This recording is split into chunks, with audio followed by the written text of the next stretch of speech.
Hello students, today we are going to start our very first chapter in science, that is matter in our surroundings. The topics which needs to be covered in this chapter are introduction of matter, classification of matter, physical nature of matter, characteristics of particles of matter, states of matter, can matter change its state, and lastly evaporation. But today we are just going to study introduction of matter, classification of matter and physical nature of matter. Now let us start with our first topic, that is introduction of matter. Students, you know that science is a subject which is totally based on observation. Now I would like you to observe your surroundings. Pause the video and mention the 10 different things which you can see in your surroundings. I hope you all have written the 10 things. Okay, now the things which you have mentioned in your notebook may be of different shape, size and color, but there is one similarity, that all are made up of material called the matter. Hence, everything which you see or you don't see, for example air which you cannot see, has mass and occupies space, is called matter. What is matter, or what do you mean by matter? Let us see the proper definition. Matter is anything which occupies space and has mass. Let us take one example.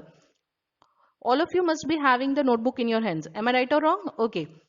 Now, either keep this book on your table or on the floor. Measure the length and the breadth.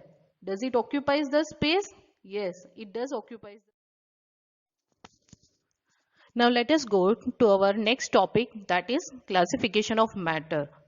Students, you know that early Indian philosophers classified the matter in the form of 5 basic elements, which are air, earth, fire, sky and water, which are known as Panch Tattva. Greek philosopher had also arrived at a similar classification of matter, but our modern scientists have evolved two types of classification of matter based on their physical properties and chemical nature. But in this chapter, we are going to study about its physical properties. The chemical aspect will come in another chapters.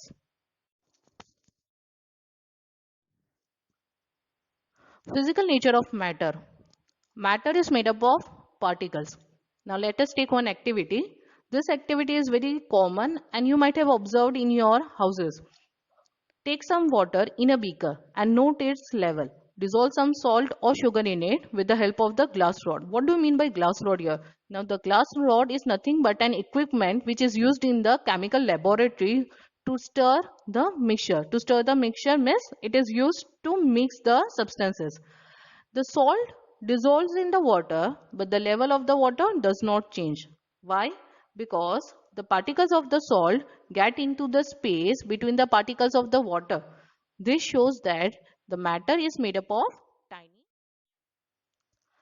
particles of matter are very tiny. How we can prove that? Let us take one activity.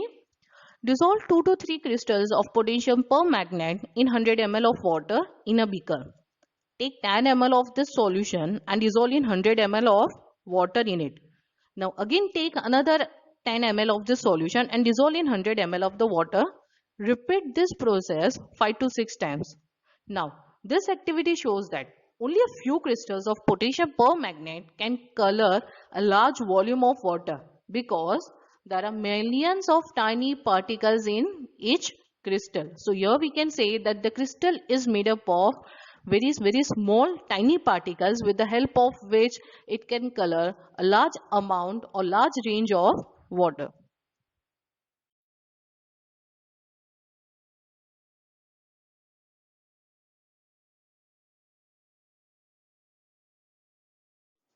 Now, now let us start with our next topic, that is characteristics of particles of the matter.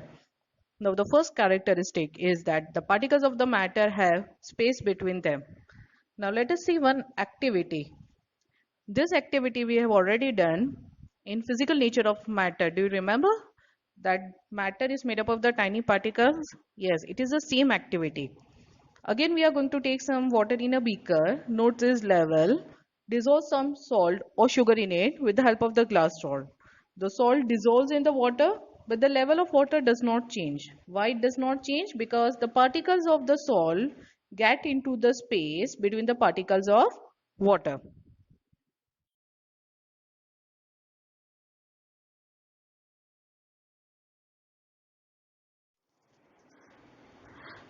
The second characteristic is that particles of matter are continuously moving.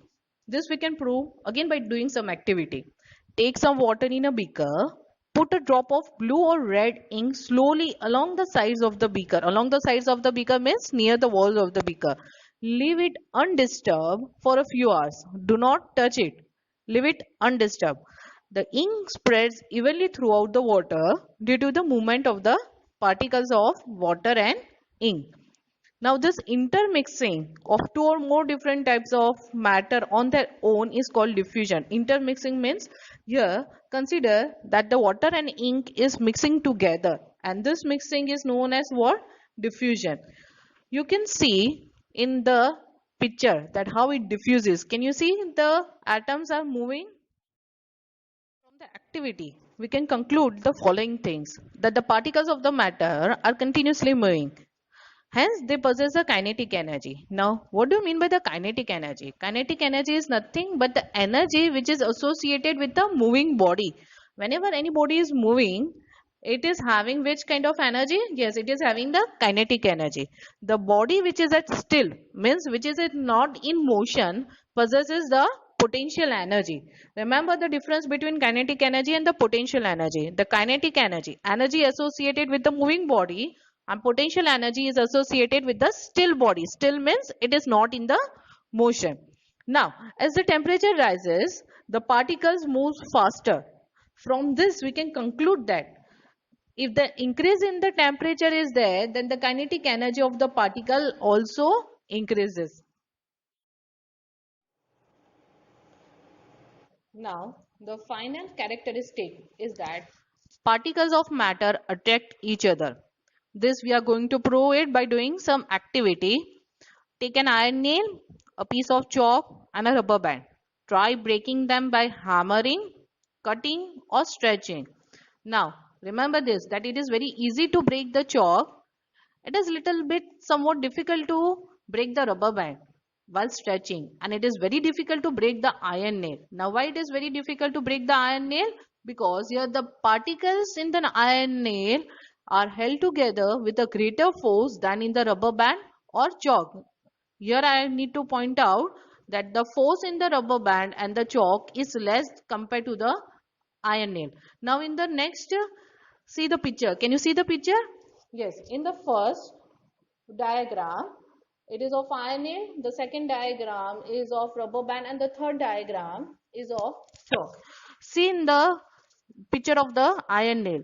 Here, the particles are arranged compactly, means space is not there between them compared to the chalk or rubber band.